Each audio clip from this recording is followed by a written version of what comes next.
அஸ்ஸலாமு அலைக்கும் வரஹ்மத்துல்லாஹி வபரகாத்துஹு. நாளும் ஓர் அமுதமொழி.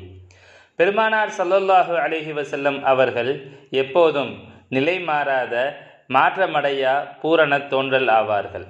பரிபூரண ஹக்கு எப்படி தான் பரிபூரண நிலையிலிருந்து தன்னை தோற்றுவித்து ஹக்காக உள்ளதோ அப்படியே பெருமானார் ஸல்லல்லாஹு அலைஹி வஸல்லம் அவர்களும் பரிபூரணமாக இருந்து தேவைக்கேற்ப நிலைகளை மாற்றிக்கொண்டார்கள்.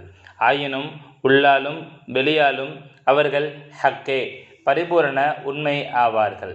இம்மாற்றம் மிக உயர்ந்த நிலைகளில் உள்ள அன்பியாக்கள் அவுலியாக்களுக்கும் மிக முக்கியம். ஏனெனில் மக்களின் நன்மை கருதி இம்மாற்றம் எடுக்கப்படுகிறது. இதனாலேயே குர்ஆன் ஹதீஸ் தொடர்பாக குறிப்பிட்ட 3 இடங்களிலும் ஹக்கில் ஹக்காய் என்று அவர்களை குறித்து குறிப்பிட்டோம். மனிதனை மனிதனாக வாழ வைப்பதே சிரமம். அதையே எம்பாட்டனார் ஸல்லல்லாஹு அலைஹி வஸல்லம் அவர்கள் செய்தார்கள். அதுவே ஷரீஅத்.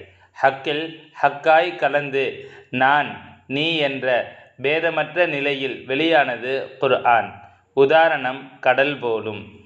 ஹக்கில் ஹக்காய் கலந்து கடலில் அலை போலும் உள்ள நிலையில் வெளியானது ஹதீஸ் குதுசி. ஹக்கில் ஹக்காய் கலந்துள்ள நிலையில் இரும்புக்கும் நெருப்புக்கும் உள்ள வித்தியாசத்தில் வெளியானது ஹதீஸ். சனைமிகு ஷேഖநாயகம் குதுபு ஜமான் ஷம்சுல் உஜூத் ஜமாலியா அசையீத் ஹலீல் அன் மௌலானா அல் ஹசனியுல் ஹுசைனியுல் ஹாஷிமி நாயகம் அவர்களின் அமுத மொழிகளிலிருந்து.